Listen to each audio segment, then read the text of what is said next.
આ પ્રકારનું માનો કે અનુસંધાન થઈ ગયું, તમારા ઉપરના ભાગ હારે કંઈક કનેક્શન થઈ ગયું, તો એ ઉપરના કનેક્શન થઈ ગયું એમાં આ બોલનારનો હિસ્સો નથી, તમારો હિસ્સો નથી, અને કુદરતનો એક હિસ્સો છે.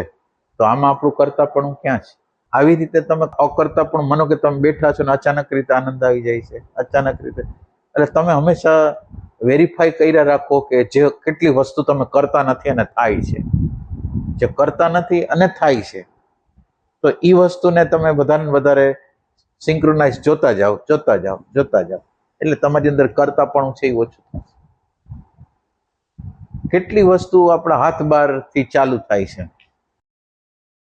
એટલે આપણે એમ કહીએ ને કે સદગુરુ, સાચા સદગુરુ. હવે દાખલા તરીકે આ બોલનાર અહીંયા બેઠો છે અને તમને એમ લાગે છે કે આના થ્રુ થયું છે, તો આ બોડી દ્વારા તો થયું નથી. આને પોતાની ખબર, આની ઇન્ટેલેક્ચ્યુઅલની ખબર નથી કે કેવી રીતે થયું. એ એની ઇન્ટેલિજન્સથી થયું છે. તમે આને જસ આપો છો. એટલે જે ઓલું છે સતત રીતે આપણા કલ્યાણનો વિચાર કરી રહ્યું છે, એ ખરેખર જે એક્ઝેક્ટ કરી રહ્યું છે એને તો આપણે કોઈથી જસ આપતા નથી, એને જસ આપવાનો. આપણે જયારે એમ એટલે આમાં સદગુરુ કે આ જ સદગુરુ છે, જે આ કાર્ય કરી રહ્યું છે એ સદગુરુ છે. તમે સદગુરુ કોઈક અલગ વ્યક્તિત્વને માનો છો, અને જે વ્યક્તિત્વ બનેલું છે એને ખબર નથી, એની સામે મિસ્ટીરિયસ બધું બની રહ્યું છે. સમજે છે? એટલે ઈ સેન્સ છે.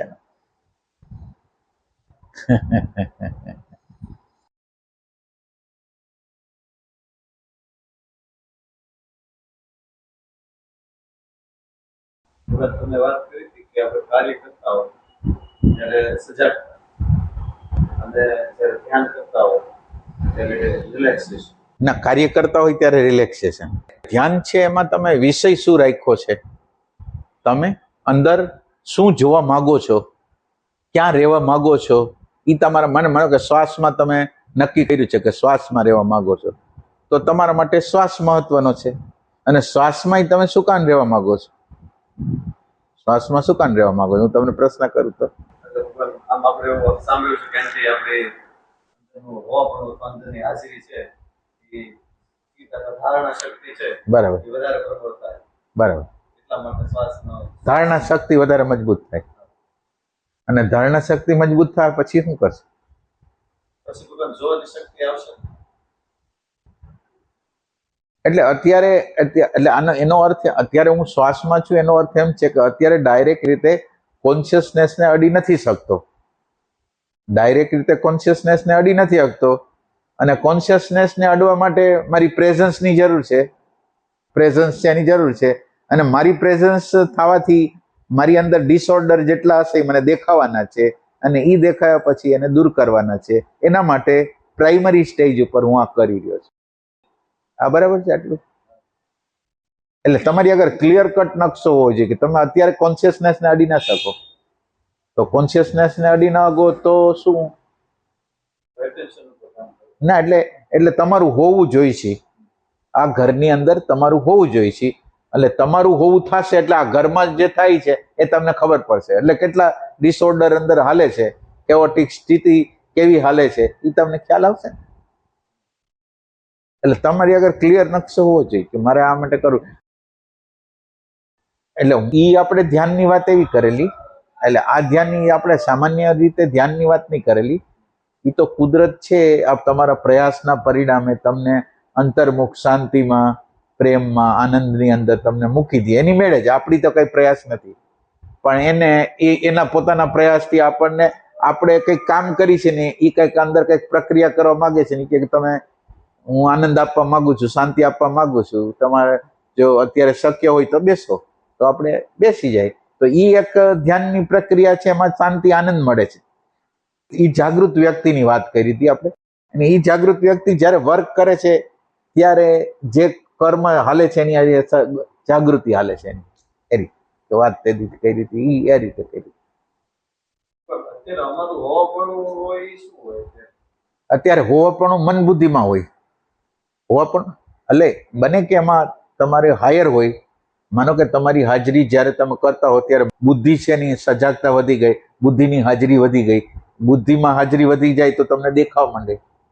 તો અત્યારે તમે એટલું કહી શકો કે બુદ્ધિમાં જાગૃતિ છે, એટલે બુદ્ધિ છે એ બીજી વસ્તુને બધી વસ્તુને જોઈ શકશે, એ જાગૃતિ અત્યારે છે.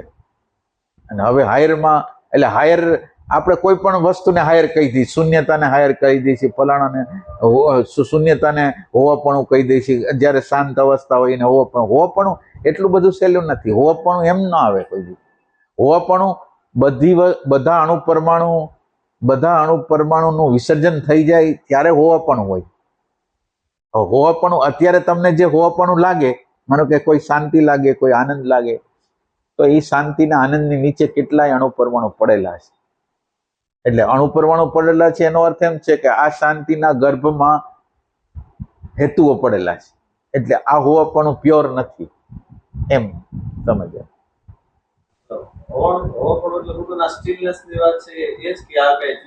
હોવાપણું એક અલગ જ છે. હોવાપણું એટલે આ દુનિયાનો આધાર.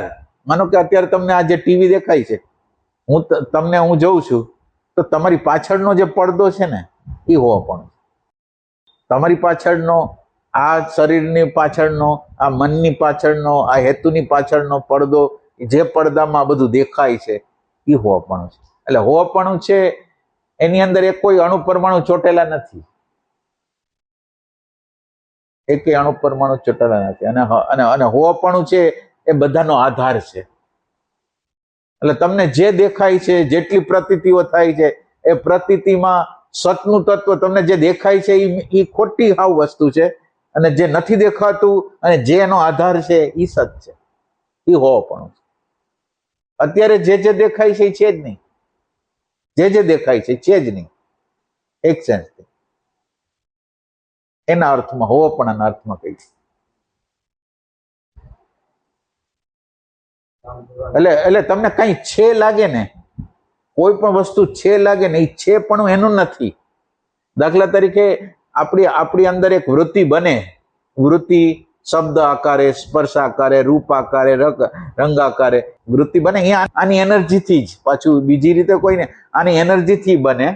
એટલે ઇમ્પ્રેશન લઈ જાય, એને શબ્દ અને વિચારની અંદર ટ્રાન્સફર કરીને એક વૃત્તિ રૂપે બને કે આ રાકેશભાઈ છે, આ ફલાણું છે, આ ઢીકણું છે.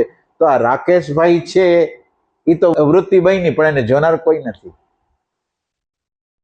એટલે તમે જે વૃત્તિ જોઈ, આ રાકેશભાઈ છે, એની પછવાડે તમારું હોવાપણું છે, એને તમે જોતા નથી. એટલે બે ચોટી ગયેલા છે. એમાં હોવાપણું આનું છે, જે હોવાપણું આનું છે, અને દેખાય છે ઓનું. આ છે જડ ચેતનનો વિવેક કરવાની વસ્તુ છે. અને એ અંદરના પ્રેમની આંખ હોય તો દેખાય, નકર ના દેખાય. એટલે આમાં ન સમજ પડી તો એટલે હોવાપણાને તમે અડી ના શકો. એટલે હોવાપણા આગળ જાવ જ નહીં અત્યારે.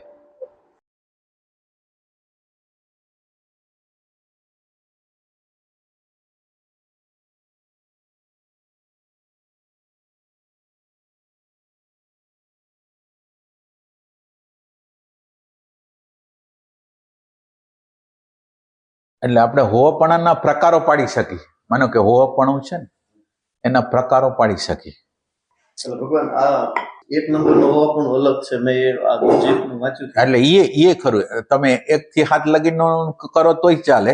એક એટલે ફિઝિકલ બોડીના હોવાપણામાં છે. આમ કે ઇન્સ્ટિંક્ટ મૂવિંગમાં હોય તો એક નંબર. હા, ઇન્સ્ટિંક્ટ મૂવિંગમાં હોય તો એક પ્રકારનો, ઇમોશનમાં હોય તો 2 પ્રકારનું હોવાપણું, ઇન્ટેલેક્ટમાં હોય તો 3જા પ્રમાણનું, બેલેન્સ હોય તો 4થા પ્રમાણમાં, જાગૃત હોય તો 5મા પ્રમાણમાં, અને એના પછી આપણે વ્યાપકમાં. હા, 6 એટલે એક સેન્સથી વ્યાપક કહેવાય, વ્યાપક તત્વ. એટલે ઓલું આત્મજ્ઞાન છે, ઓલું દ્રશ્યમાં દ્રષ્ટાનું જ્ઞાન છે, દ્રશ્યમાં દ્રષ્ટાનું જ્ઞાન છે. પેલા દ્રષ્ટા છે એમ લાગે, અને સામે દ્રશ્ય છે એવું લાગે. પછી દ્રષ્ટા પ્રકૃતિથી સંપૂર્ણ અલગ થઈ ગયો. પછી બીજું સ્ટેપ આવે કે દ્રશ્યની અંદર એ દ્રષ્ટા છે, એ છે. અને 7મું છે એ સંપૂર્ણ રીતે તમારી નિર્બીજ અવસ્થા છે, સંપૂર્ણ નિર્બીજ. એક ઈ છે. બીજું પર્સનાલિટીનો આઈ છે, ફોલ્સ પર્સનાલિટીનો આઈ છે, એસેન્સનો આઈ છે, અને કોન્શિયસનેસનો આઈ છે. આ રીતે હોય.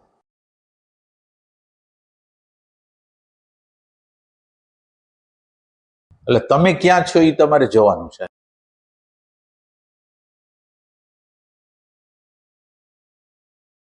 એટલે આમ હવા પણ એક પછી એક પછી એક પછી સ્ટેજમાં છૂટું પડતું જાય ને એ દરેકનું એટલે હો પણ બદલાતું જાય જો તમે ચોંટેલું હોય એ બધું. હા એમાંથી ચટ એટલે આ હો પણ આમાં હવે કંઈક સંશય છે હોવું એટલે આપણી ચેતના અત્યારે જે પ્રકારે માનો કે રાગનો વિચાર કરે છે દ્વેષનો વિચાર કરે છે તો લોઅર પ્રકારનું ઇમોશન છે તો સેકન્ડ કહીએ છીએ અથવા લોઅર પ્રકારના ઇમોશનમાં છે એમ કહી શકે એ રીતે.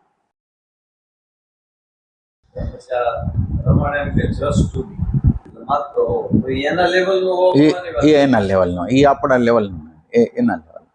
એક વસ્તુ એક યાદ રાખવાની કે બોલનાર જે બોલે છે અને એની દશા અંદરની દશા એ બે લગભગ સિંક્રોનાઇઝ ન હોય. બોલે છે અને ખરેખર અનુભવ કરે છે એની વચ્ચે ડિફરન્સ લગભગ હોય. પછી કોઈ એવી જગ્યા હોય કે જ્યાં ન હોય પણ લગભગ તમારે એમ માનવું કે એમાં ડિફરન્સ હશે. જ્ઞાન આગળ વધી ગયું. એટલે બોલવાનું આગળ વધી ગયું હોય અને પ્રેક્ટિકલ ઓછું હોય. આ નિયમ તરીકે જ લેવું.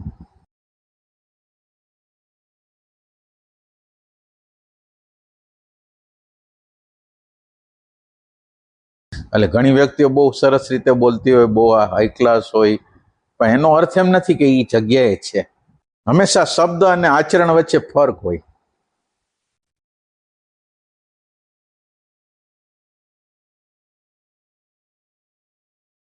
અને હોવાપણા દ્વારા જે આપણા અંદરના વાઇબ્રેશનો ચેન્જ થતા હોય. તમારું હોવાપણું જોવામાં હોય તો એ વાઇબ્રેશન ઓના કરતા તીવ્ર છે, જોવાના વાઇબ્રેશન ઓના કરતા તીવ્ર છે, ફાઇનર છે. એટલે એનો ચેન્જ હોય એ એક વસ્તુ છે. એટલે વાઇબ્રેશન આપણા હાયર થતા હોય એમ વાઇબ્રેશન ફેલાતા જતા હોય, એમ ફેલાય જાય. એટલે આપણી શાંતિ ફેલાતી હોય, આપણો આનંદ ફેલાતો હોય. તમે કેટલા અંશમાં તમે હાયરમાં છો એટલા અંશમાં એ તમારી અંદર એ ફેરફાર થાય, બહારના જગતમાં એની અસરો આવે.